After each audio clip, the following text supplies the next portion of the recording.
lagi bertemu pada dalam majlis ilmu Kelab Sahabat Pencinta Al-Quran bersama-sama dengan Al-Fadhil Ustaz Muhammad Rahmat Muhammad Ajib Al-Hafiz dalam kuliah Zuhur kita berkenaan dalam kitab Ta'lim Al-Muta'alim. Dan seperti biasa saya maklumkan untuk para jemaah mute-kan mikrofon, off-kan kamera demi kelancaran majlis ilmu kita. Dan baiklah, sekarang saya serahkan Ta'lim Al-Muta'alim ini bagi sambungan bab seterusnya untuk saya serahkan kepada Al-Fadhil Ustaz Muhammad Rahmat. Silakan Ustaz. Bismillahirrahmanirrahim. Alhamdulillah nahmaduhu wa nusalli wa nusallim ala rasulihil karim. Amma ba'd. Subhanaka la ilma lana illa ma 'allamtana innaka antal alimul hakim. ولا حول ولا قوة إلا بالله العلي العظيم رب اشرح لي صدري ويسر لي أمري واحلل عقدة من لساني يفقهوا قولي آمين. Jadi alhamdulillah yang saya hormati Puan Moderator Majlis, Opah Sabaria dan seluruh sahabat-sahabat Kelab Pencinta Al-Quran. Alhamdulillah petang ni dapat kita sama-sama luangkan masa kita lepas solat zuhur ni untuk kita menuntut ilmu. Kan ada biasanya orang lepas zuhur ni mulalah nak tidur tengah hari lah, dengan kerjanya, dengan macam-macam urusan. Tapi alhamdulillah Allah Ta'ala pilih kita walaupun segelintir, tak ramai pun kita pada petang ini, tapi itulah dia yang terbaik. Itulah dia pilihan Allah Ta'ala. Jadi insya-Allah tuan-tuan dan puan-puan yang dirahmati lagi dikasihi sekalian, seperti biasa bersama dengan saya kita akan kongsikan berkenaan adab-adab menuntut ilmu yang telah dikarang oleh Imam Burhanuddin Az-Zanurji yang bernama dan yang kitabnya bernama Ta'lim Al-Muta'allim ala Tariqut Ta'allum. Kitab pengajian bagi orang yang nak belajar. Ta'lim Al-Muta'allim, pengajian, pelajaran untuk siapa yang nak jadi penuntut ilmu, siapa yang nak menggalas jawatan ataupun nak menggalas tanggungjawab sebagai talibul ilm, penuntut ilmu, dia kena ada. Nah, ala tariqut ta'allum, bagaimana cara dia nak menuntut ilmu. Macam mana hari ni orang nak belajar. Saya satu hari nak jadi, satu masa nanti saya nak jadi seorang pegawai polis contoh. Saya nak jadi seorang pegawai bomba. Jadi saya kena ada cara-cara yang melayakkan saya untuk betul-betul menjadi ahli bomba yang terbaik. Bukan boleh senang-senang, nampak macam senang je duduk siram-siram air bila rumah terbakar. Tidak tuan-tuan dan puan-puan. Dia ada jalan cara-cara dia. Dia kena ada cara-cara latihan-latihan tertentu dan bagaimana dia boleh mencapai sebagai seorang ahli bomba yang terbaik. Kalau tuan-tuan dan puan-puan orang yang nak siram air untuk bakarkan, untuk padamkan api pun dia ada jalan dia, ada cara dia, ada buku dia. Macam tu juga kita, ini kan pula kita yang nak menuntut ilmu yang mana ilmu tu luas, yang melibatkan halal haram, yang melibatkan hukum nikah, yang melibatkan hukum jinayat, dengan hukum muamalat, muasyarat, dengan wudu'nya, solatnya. Nanti kita akan terlibat dengan perkara-perkara macam ni. Kita akan terlibat dengan fiqh, kita akan terlibat dengan akidah, kita akan terlibat dengan macam-macam bidang jurusan ilmu agama yang kita akan belajar. Jadi macam mana untuk kita mencapai satu benda yang besar macam ni, kita tak ada buku, kita tak ada adab, kita tak ada cara-cara sebagai seorang penuntut ilmu. Jadi itulah pentingnya kita belajar kitab berkenaan dengan adab-adab menuntut ilmu. Jadi insya-Allah bermula daripada awal tadi sampai sekarang, saya tanya tuan-tuan dan puan-puan, suara saya jelas tak sebelum saya mulakan bacaan kitab? Ya, jelas. Jelas, masya-Allah. Terima kasih. Dengan respon. Masya-Allah, terima kasih. Baik. Okey. Jadi sebelum ni kita dah cerita bagaimanakah seseorang penuntut ilmu itu perlu tekun dalam menuntut ilmu. Dari Brunei pun jelas. Terima kasih Puan Aisyah. bagaimana seorang penuntut ilmu tu dia kena tekun dan dia perlu membina cita-cita dia untuk dia menjadi seorang talibul ilm yang betul-betul berjaya. Sebelum kita dah kongsi. Jadi pada petang ini insya-Allah kita akan masuk bab baru. Kita akan masuk bab bagaimana bila kita dah membina cita-cita, kita dah mula nak tekun untuk belajar, kita nak mula daripada mana?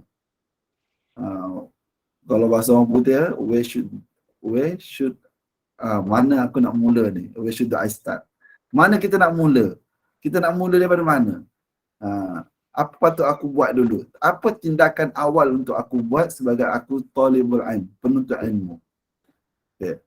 Bismillahirrahmanirrahim. Kana ustazuna Syekhul Islam Burhanuddin yuqifu fi bidayat as-sabaq ala yawm al-arbi'a wa kana yarwi fi dhalika hadithan fatastadil bihi wa yaqulu qala Rasulullah sallallahu alaihi wasallam ma min shay'in budi'a fi yawm al-arbi'a illa wa qad tamma wa qad tammun.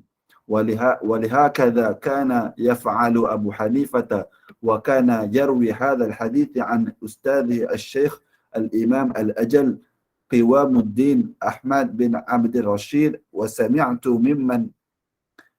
ممن أثق به أن الشيخ أبا يوسف الهمداني كان يوقف على عمل في أعمال الخير على يوم الأربعاء. Guru kami Bismillahirrahmanirrahim. Guru kami, ni nak cerita macam mana kita nak mulakan pengajian kita. Guru kami, Syekh Burhanuddin, biasa memulakan pengajian pada hari Rabu. Hari ni hari apa? Hari ni Selasa. Biasanya guru kami, Syekh Burhanuddin bagi tahu, biasanya guru beliau akan mulakan pengajian pada hari Rabu. Beliau melakukan hal itu berdasarkan hadis Nabi yang berbunyi tidak ada sesuatu yang dimulai pada hari Rabu kecuali akan menjadi sempurna. Atau kama qala Nabi sallallahu alaihi wasallam. Jadi dia beliau mengambil satu hadis Nabi lalu membawa kepada urusan menuntut ilmu dengan memulakannya pada hari Rabu. Zaman kami belajar pun macam tu. Walaupun kami dah mula masuk kelas hari Isnin, biasa ustaz akan sibukkan kami dengan latihan dan sebagainya ataupun buat perkara-perkara persiapan. Mula pengajian pertama kami biasanya memang akan mula hari Rabu. Lalu disambung lagi Abu Hanifah. Siapa Abu Hanifah? Imam Hanafi. Imam Abu Hanifah rahmatullah alaih meriwayatkan hadis ini dari gurunya, iaitu siapa guru Imam Abu Hanifah? Imam Ahmad bin Abdul Rashid. Imam Abu Hanifah juga biasa melakukan perkara ini. Imam Abu Hanifah pun selalu bila nak mulakan satu kitab, Imam Abu Hanifah akan mulakan pada hari Rabu. Aku pernah mendengar orang yang terpercaya berkata bahawa Syekh Abu Yusuf Al-Hamdani biasa memulai pekerjaan yang baik pada hari Rabu. Nak bagi tahu, diriwayatkan juga ada imam lain juga memulakan pada hari Rabu. Jadi insya-Allah kita boleh bawa good start, permulaan yang baik ini dalam pengajian kita mula pada hari Rabu. Walihadza li'anna yawmal arbi'a yawmun khuliqa fihi an-nur wa huwa yawmun nahsin fi haqqil kuffar fayakunu mubarakan lil mu'minin. Kenapa hari Rabu ni menjadi satu titik mula untuk kita mulakan urusan pengajian kita?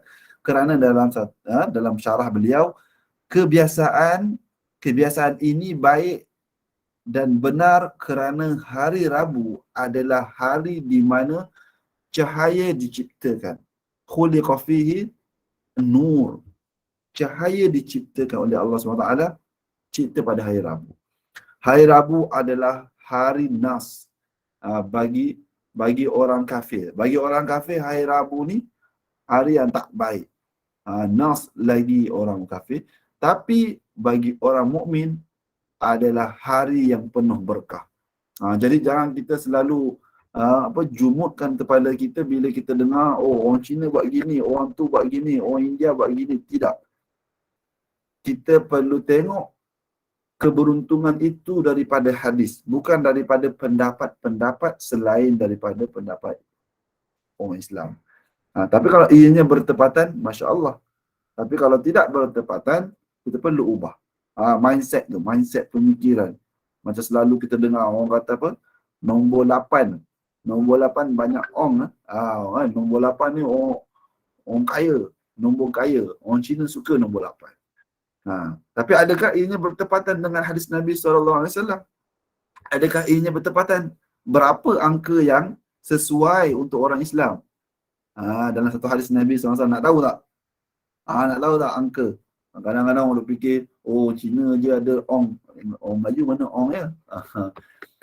Jadi tuan-tuan dan puan-puan, Innallaha witra wa yuhib. Innallaha witrun wa yuhibbul witra.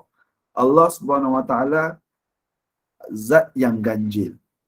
Maka dan Allah SWT menyukai nombor ganjil. Nombor 8 ganjil ke genap? Nombor 8 genap. Jadi tak kena tak dengan kita punya hadis? Tak kena. Jadi macam itulah dalam hal kita nak mulakan pengajian, hari Rabu ini adalah hari yang tak baik bagi orang kafir, tapi bagi orang mukmin adalah hari yang penuh keberkat. Jadi insya-Allah adapun fil kufar fayakunu mubarakan lil mu'minin wa amma qadar as-sabqi fil ibtida'i kana Abu Hanifah yahki 'an Syekh al-Qadi al-Imam Umar bin Abi Bakr az-Zarnaji annahu qala mashayikhuna yanbaghi an yakuna qadru as-sabqi lil mubtadi qadra ma yumkinu dhabtuhu lil i'adati مرتين ويزيد كل يوم كلمة حتى إنه وإن طال السبق وكثر ما يمكن ضبطه بالإعادة مرتين يزيد بالرفق والتدريج. Jadi, okey, permulaan hari kita dah tahu. Kita mulalah pengajian kita pada hari Rabu. Adapun berapa banyak kita nak mula? Kita nak mula berapa banyak? Contoh, ada di kalangan, saya percaya di kalangan sahabat-sahabat kita ada yang join kelas hafazan, betul tak? Ada yang join kelas hafazan. Kelas hafazan bersama kelab sahabat pencinta Al-Quran. Okey, mula hari Rabu. Okey, katalah mula muka surat sekian. Mula dengan surah An-Naba. Berapa banyak pula nak mula? Adakah permulaan ni kita kena buat betul-betul? Kena 100%, kena satu muka surat. Tak kisahlah apa jadi, tunggang terbalik, aku nak hafal satu muka surat. Macam mana? Adakah cukup dengan setengah muka surat? Tengok macam mana imam kita menyusun perkara ini. Adapun qadar dalam belajar bagi orang yang baru nak mula. Qadar. Kita nak mula, berapa banyak patut kita baca? Berapa page? Contoh kita nak baca hari ni kan, baru nak start. Berapa page patut kita buat? Adakah kita nak terus pulun satu juzuk terus? Ataupun sikit-sikit je? Macam mana? Adapun kadar dalam belajar bagi orang yang baru memulai pengajian, menurut cerita Imam Abu Hanifah dari Syekh Umar bin Abi Bakar, bahawa beliau berkata, seharusnya seorang pelajar menghafal kitab yang dibaca lalu memahami isinya. Kalau sudah faham, barulah menambah sedikit demi sedikit setiap kitab. Minimum dia dibaca 2 kali ataupun 3. Kalau kitab tebal, harus diulang sampai 10 kali. Belajar seperti ini harus dibiasakan oleh tiap-tiap pelajar. Okey, jadi mula berapa banyak? Dia perlu fikir macam mana pengajian dia tu, permulaan dia itu mestilah bertepatan dengan kesesuaian dia. Jangan tengok orang lain semua pakat hafal satu muka, aku pun kena satu muka. Orang lain pakat hafal 2 selai, aku pun pakat hafal selai. Tak boleh macam tu. Kita kena tengok standard kita. Saya difahamkan ramai di kalangan kita yang sedih bila tengok kawan-kawan lain boleh hafal. Kenapa aku tak boleh hafal? Kawan-kawan lain boleh hafal surah Al-Mulk, As-Sajadah dan sebagainya. Kenapa aku tak boleh? Kan? Kenapa? Jadi Imam Zanurji menukilkan cerita Imam Abu Hanifah bahawa beliau berkata seharusnya pelajar menghafal kitab yang dibaca lalu memahami isinya. Okey. Jadi kita kena tahu diri kita. Kita nak faham ataupun kita nak master power dalam bab tu. Kita nak berapa banyak? Adakah satu muka surat tu kita boleh catch up untuk kita memahami dan master dalam hafalan kita? Kalau kata satu muka surat tak boleh, kurangkan 10 baris. Untuk pengetahuan tuan-tuan dan puan-puan, satu muka surat dalam Al-Quran ada 15 baris lebih kurang. Kalau kata satu muka surat tak boleh, kurangkan kepada 10 baris. 10 baris tak boleh, kurangkan kepada 5 baris. 7, 6, 5, 4, kurangkan. Sampai tahap yang mana kita mampu untuk betul-betul beri komitmen pada hafalan tersebut. Contohlah kata dah kurang sampai 5. 5 tu kita bagi yang terbaik. Kita bagi yang terbaik. Hafal dan cuba faham. Permulaan. Jangan kata, oh dah belajar mula-mula, tak apa, mula-mula tak faham, tak apa. Nanti esok lusa nanti kau masuk lagi kelas, nanti kau faham lah. Tak boleh. Kita kena biasakan diri kita, bila aku masuk kelas, aku nak cuba faham apa yang ustaz ajar. Biar ianya pada permulaan, supaya masa-masa akan datang, ianya menjadi kebiasaan. Kalau tak faham tu jadi tak puas hati. Tak faham tu jadi tak puas hati. Jadi bila tak puas hati, akan datang next punya kelas, kita akan beri lebih fokus. Sebab apa? Takut nanti kejadian sama berlaku, iaitu tak faham. Nampak? Taktik ulama dahulu nak power dalam bab menuntut ilmu. Starting, cuba faham. Memang saya faham. Biasanya 70% ke 80% memang orang takkan faham. Sebab hari pertama, macam mana nak faham? Baru buka kitab ni, tak pernah dengar sebelum ni. Tiba-tiba hari ni nak baca, nak faham pula. Memang 70%, 80% individu gagal. Tapi usaha untuk memahami itu mesti ada. Sebab tuan-tuan dan puan-puan kena ingat, guru kita tak selamanya dengan kita. Tapi buku, kitab, satu masa akan datang, guru kita mungkin dah tiada, dah pergi. Buku yang kita belajar dengan guru tu masih kekal. Kalau kita dah cuba faham waktu zaman masa guru masih ada, nanti guru dah tak ada pun kita masih boleh ada kemampuan istiadat untuk faham. Okey. Jadi itu taktik yang Imam Abu Hanifah kongsikan, yang dinukilkan oleh Imam Zanurji dalam kitab beliau. Tapi kalau kitabnya tebal, kalau kata banyak, maksudnya banyak. Kalau kitab tu tebal, macam mana? Diulang-ulang sampai 10 kali. Ulang. Nak kecap dalam jumlah yang banyak, tak mampu untuk faham semua. Ulang. Percaya tak tuan-tuan dan puan-puan? Kita ulang kali pertama, walaupun kita dah baca, kita ulang kali kedua, Allah SWT buka ilmu kita. Kita ulang lagi kali yang ketiga, keempat, kelima, keenam, ketujuh, Allah buka lagi ilmu. Sampai ke 10, mungkin kita dah dapat 100%. Kalau paling tidak pun 70% kita dah faham apa yang kita baca, apa yang kita belajar. Ulang. Sebab ini ilmu Allah Ta'ala yang bagi. Allah Ta'ala yang bagi.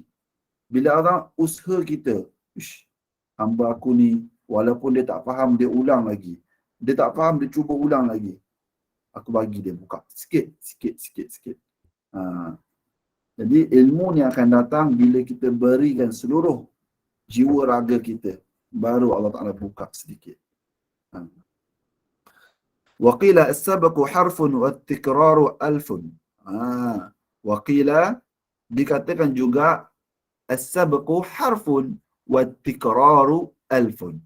Nak bagi tahu, biar kita, orang kata apa, ikut kemampuan dan dapat pengajian yang berkualiti. Waqila disebutkan juga as-sabqu. Pengajian baru itu satu huruf, hafalan dua huruf. Hafalan satu ataupun dua huruf itu lebih daripada mendengarnya 20 kali. Wa harfu wa tikraru alfun. Ha. Nak hafal dua huruf, tiga huruf Al-Quran, kita kena ulang banyak kali. Sampai disebutkan kat sini sampai 1000. Ha. Kenapa 1000?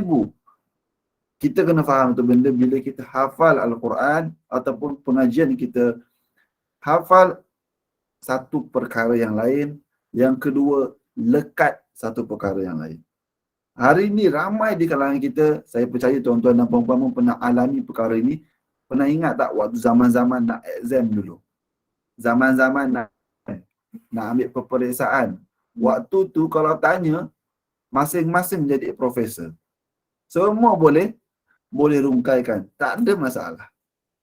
Habis paper, last paper, tutup, balik rumah, semua jadi jahil. Semua lupa. Sebab apa? Sebab hafalan dia untuk periksa, tapi dia tak lekat. Yang lekat hanya berapa persen saja. Saya tahu tuan-tuan dan puan mesti pernah alami. Yanbaghi an yabtadi'a bi syai'in yakunu aqrabu ila fahmihi. Wa kana asy-syaikh al-imam al-ustaz Syarfuddin al-Uqaili يقول الصواب عندي في هذا ما فعله مشايخنا فإنهم كانوا يختارون للمبتدئ صغارات المبسوطة لأنه أقرب إلى الفهم والضبط وأبعد من الملالة وأكثر وقوعا. Okey. Sebaiknya pelajar, seorang murid itu memulai dari kitab yang lebih mudah. Start bawah dulu. Jangan bila tengok, kitab ni gempak, kitab ni bagus lah, aku nak belajar kitab ni. Tak boleh. Kita kena tahu piawaian kita standard kita. Guru kita bila bagi nasihat, awak tak boleh baca kitab ni. Awak kena baca kitab ni dulu. Lepas awak dah baca kitab ni, baru awak boleh baca kitab ni. Kita kena mula, seharusnya seorang murid itu mesti mula dengan kitab yang bawah. Okay, jika seorang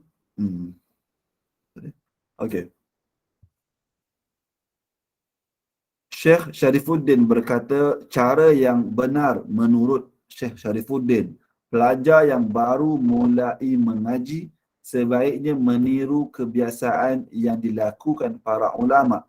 Mereka menganjurkan para pelajar supaya memulai dari kitab yang kecil-kecil dulu. Kerana di samping lebih mudah difahami, juga tidak membosankan dan lebih melekat. Nampak? Dia guna lafaz melekat.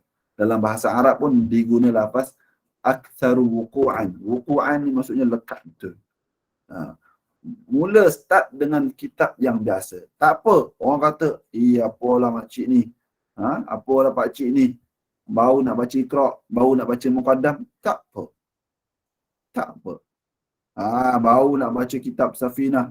Orang dah belajar kitab-kitab fiqh besar dah. Ni baru nak baca kitab Safinah. Tak apa. Mula dengan kitab kecil. Kerana apa? Kerana kita nak capai maksud matlamat utama kita yang tadi kita sebutkan, iaitu kita nak mulakan pengajian kita dengan 100% faham. Jadi kalau kita terus mula dengan kitab-kitab besar dulu, maka kita akan terkapai-kapai. Silap-silap mungkin sampai pertengahan, mungkin sampai habis kitab pun kita masih terkapai-kapai. Apa aku belajar ni? Saya pernah alami kitab ni. Saya pernah alami situasi ni. Bila kita starting dengan kitab besar, dalam keadaan kita tak ready, dikhawatiri kita punya terkapai-kapai itu sampai dibawa ke hujung. Jadi kalau kita nak belajar bab fiqh, rujuk pada ustaz, saya nak belajar fiqh. Ustaz akan tanya, pernah belajar kitab ni tak? Pernah belajar kitab ni tak? Kalau tak pernah, kita start pada bawah. Kalau pernah, mungkin kita boleh add. Sebab kita kena tahu kedudukan seseorang. Jadi sebab itulah Imam Syarifuddin berkata, para pelajar sebaiknya meniru kebiasaan yang dilakukan oleh para ulama. Mereka menganjurkan para pelajar supaya menggunakan ikut petunjuk ustaz. Ustaz kata macam ni, macam ni. Maksudnya, ustaz kata pakai kitab ni, pakai kitab ni. Jangan jangan jangan ada, kenapa ustaz ni bagi kitab ni, yang ni bukan standard aku ni, aku kena kitab lebih lagi. Ini senang sangat. Jangan. Kami pernah dulu, zaman kami belajar, waktu tu saya ingat lagi, bersama dengan Al-Fadhil Maulana Abdullah Al-Marbuqi. Beliau ajar saya. Kita orang satu kelas ada dekat 40 orang. Ada dekat 40 orang. Ramai.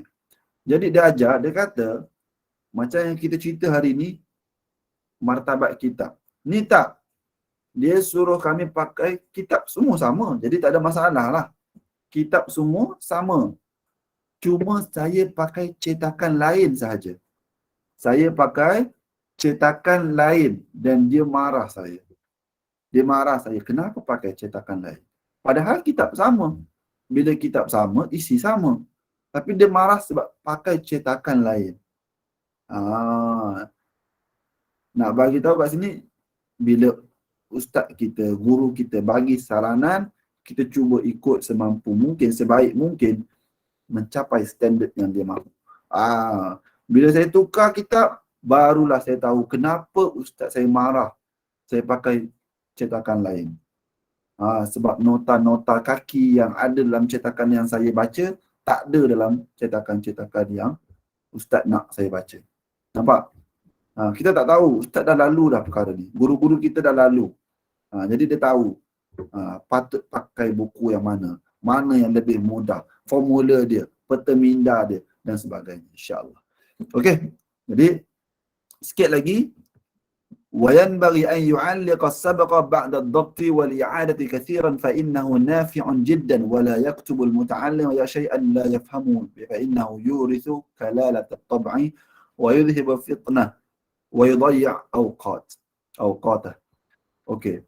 Jadi bila kita dah mula dengan standard yang ditunjuk oleh guru kita pada hari Rabu, berapa banyak kita dah dapat, seharusnya, sayugiyalah, bahasa orang lama seharusnya ayyu'alliqa, setelah benar-benar hafal tadi, dah faham pengajian, seharusnya pelajar mencatatnya.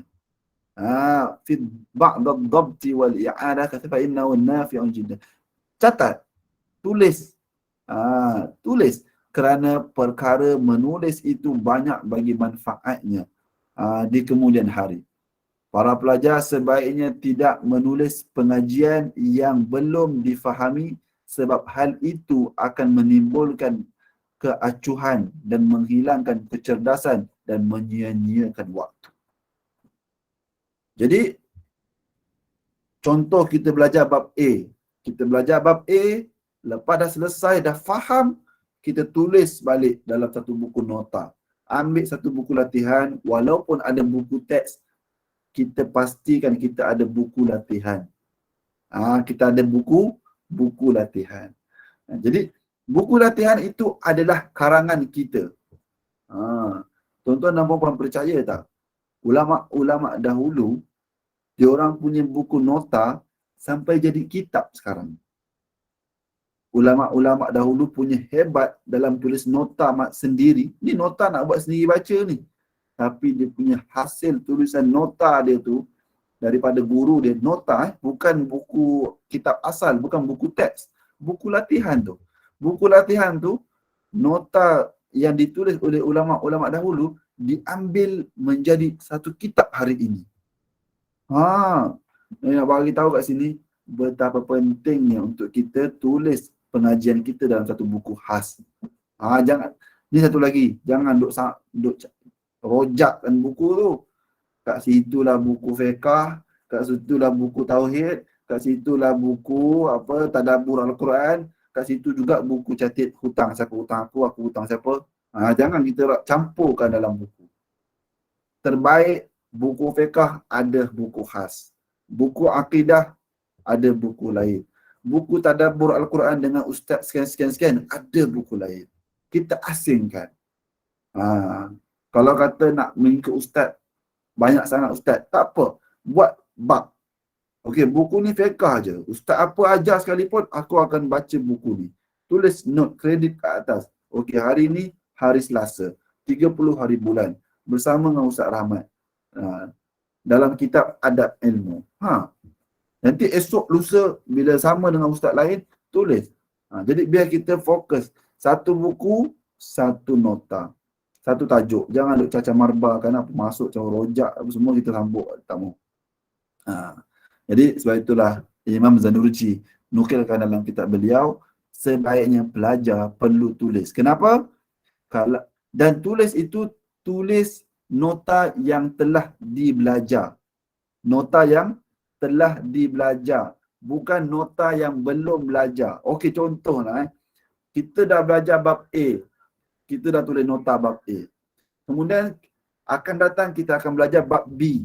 Kita belum belajar bab B punya nota, kita dah tulis. Ada tak kawan-kawan kita yang rajin macam tu? Ada kan? Belum belajar lagi dia dah tulis nota. Hebat tak hebat? Imam Zanurji pesan, jangan tulis nota yang kita belum belajar.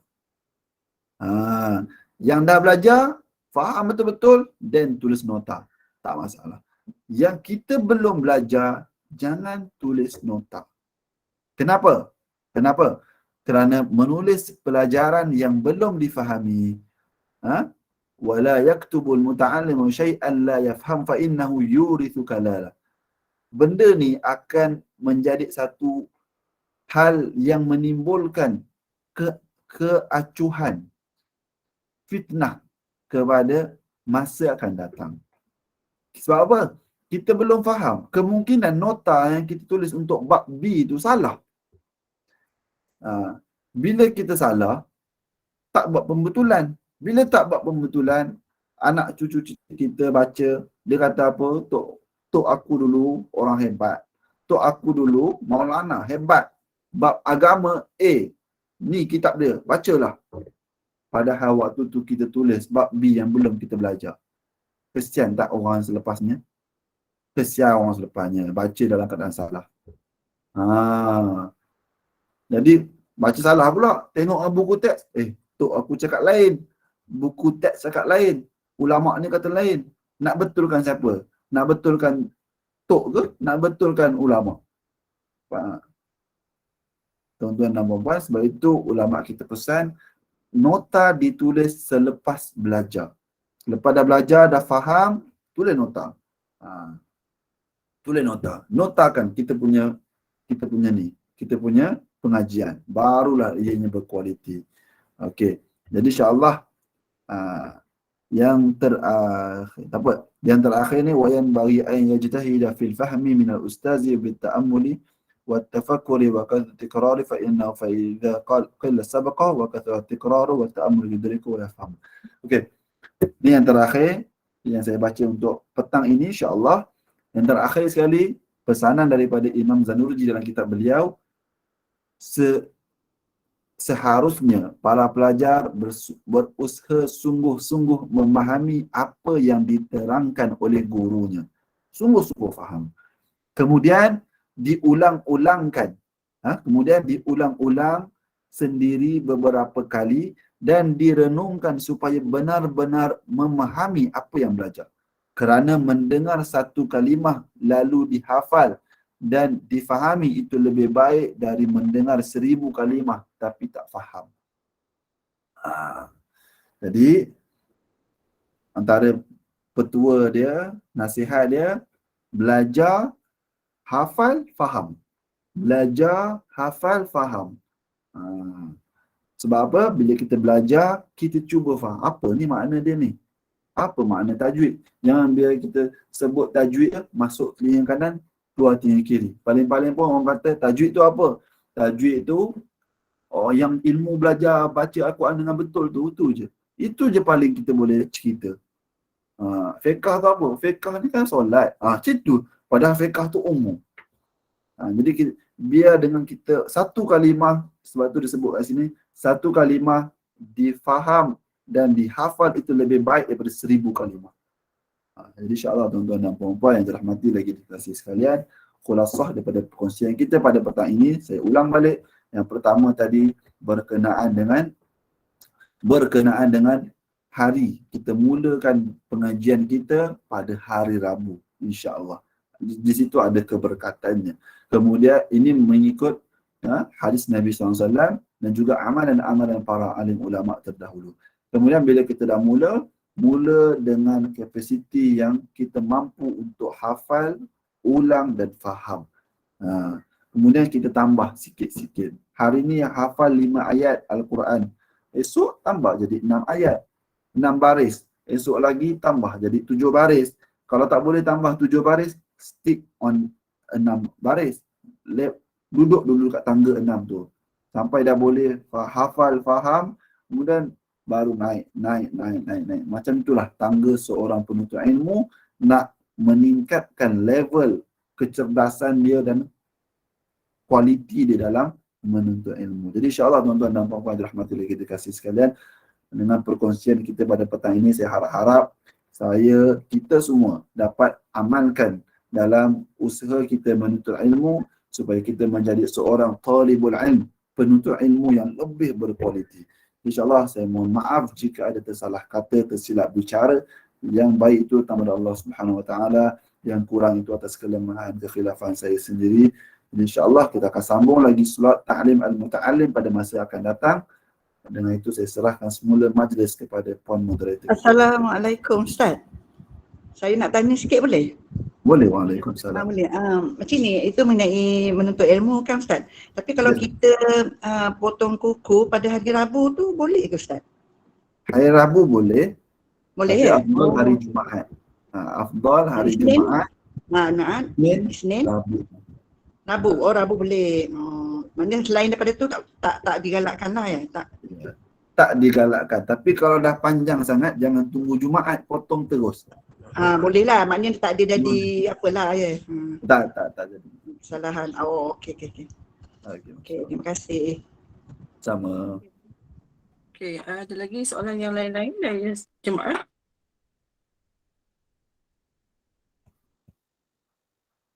Saya kira dah cukup jelas ya Ustaz ya. InsyaAllah. Okay, baik, kita tutup majlis kita. Alhamdulillah, terima kasih Al-Fadhil Ustaz Muhammad Rahmat dengan kuliah Zuhur itu tadi, dengan perkongsian ilmu melalui kitab Ta'lim Al-Muta'allim itu. Dan ucapan terima kasih kepada para jemaah yang sudi luangkan masa hingga ke akhir majlis ilmu ini, dan teruskan berada dalam majlis ilmu pada setiap ketika dengan saja program ilmu yang disediakan oleh pihak admin Kelab Sahabat Kita Al-Quran. Dan jangan lupa pada pukul 8 malam ini kita ada program yang cukup baiklah untuk kita mendengar ilmu daripada 4 orang jemputan pada malam ini pukul 8 ya.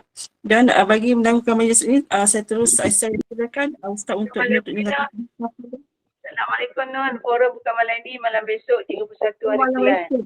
lupa. Itu kelas isteri Ustaz. Itulah saya terkejut tu. Saya dah tengok malam besok. Saya tidak baca.